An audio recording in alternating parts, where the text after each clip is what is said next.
Hi అండి, welcome to my channel. ఇప్పుడిప్పుడే మనకు ఒక బ్రేకింగ్ న్యూస్ అయితే రావడం జరిగిందండి.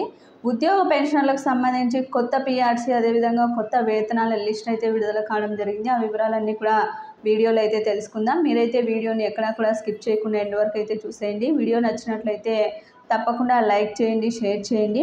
ముఖ్యంగా 2023తో ఇది పూర్తి అయిపోయిందండి. 12 పిఆర్సీకి సంబంధించి, ఎందుకంటే 50% డిఏ కనుక వచ్చినట్లయితే మనకి 8వ వేతన సంఘం ఏర్పాటు చేస్తుందని ఉద్యోగులు అయితే ఆశిస్తున్నారు. ఇక కొత్త వేతన సంఘం అమల్లోకి వస్తే ఉద్యోగుల జీతభత్యాలు కూడా భారీగానే పెరుగుతాయి. ఇప్పుడు ప్రస్తుతం ఉన్న 7వ వేతన సంఘం 2013లో ఏర్పడిన, అమల్లోకి వచ్చింది మాత్రం 2016లో ఓ వేతన సంఘం ఏర్పడి విధి విధానాలు రూపుదిద్దుకొని అమల్లోకి అయితే రావటం జరిగిందండి. ఇక కనీసం అమల్లోకి వచ్చేందుకు కనీసం 2-3 ఏళ్ళు అయితే పడుతుంటుంది. 7వ వేతన సంఘం ప్రకారం ఫిట్మెంట్ ఫ్యాక్టర్ 2.57% పెరగడంతో జీతం 14.29% పెరిగి కనీస వేతనం 18,000గా అయితే మారిందండి. ఇక కొత్త ప్రభుత్వం ఏర్పడ్డాక 8వ వేతన సంఘం గురించి చర్చ అయితే ఉండవచ్చు. బహుశా మొత్తానికైతే కార్మిక శాఖ ఫిబ్రవరి, మార్చి, ఏప్రిల్ నెలలోనే ఏఐసిపిఐ ఇండెక్స్ జారీ చేయలేదండి. డిఏ 50% చేరినప్పుడు 0 నుంచి ప్రారంభమవుతుందనే విషయంలో కాస్త సందిగ్ధత అయితే కూడా నెలకొంది. ఇక కొత్త ప్రభుత్వం ఏర్పడిన తర్వాత 8వ వేతన సంఘంపై నిర్ణయం తీసుకోవాలని ఇప్పటికే ఉద్యోగ సంఘాలు లేఖ అయితే రాశాయి.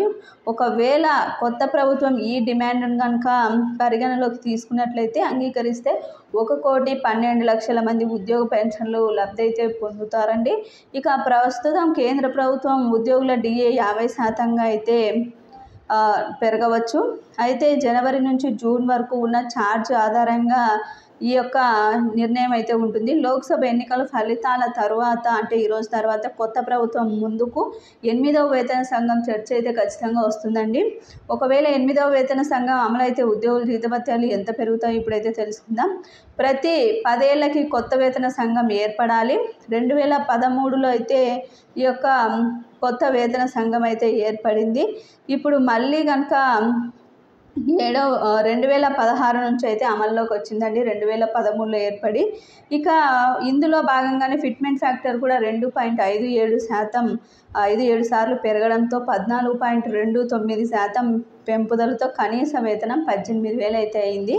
ఈ 8వ వేతన సంఘం అమలైతే 2025-26లో జీతం 44.44% అయితే పెరిగి కనీస వేతనం 26,000 ఖచ్చితంగా అవుతుంది. ఎందుకంటే ఫిట్మెంట్ ఫ్యాక్టర్ 3.68% పెరుగుతుంది. 2026 నుంచి ఈ యొక్క అమలు అయితే కావచ్చండి. అంటే జీతం 49,420 రూపాయలు కావచ్చు. ఈ విధంగా కొత్త జీతాల లిస్ట్ అయితే ఈ విధంగా అయితే ఉంటుందండి. వేతనాలు భారీగా అయితే పెరుగుతాయని చెప్పడంలో ఆశ్చర్యం అయితే లేనక్కర్లేదు. ఇక పెన్షనర్లకు కూడా పెన్షన్ అయితే పెరుగుతుంది. ఏది ఏమైనప్పటికీ కూడా ఈ యొక్క కొత్త అంటే 8వ వేతన సంఘం రావడం వల్ల ఉద్యోగులకి, పెన్షనర్లకి భారీ లబ్ధి అయితే చేకూరుతుంది అనడంలో ఎటువంటి అతిశయోక్తి లేదని చెప్పుకోవాలి. ఇది ఇప్పటి వరకు ఉన్నటువంటి లేటెస్ట్ అప్డేట్. మీకు ఈ వీడియో నచ్చినట్లయితే తప్పకుండా లైక్ చేయండి, షేర్ చేయండి. Thank you for watching.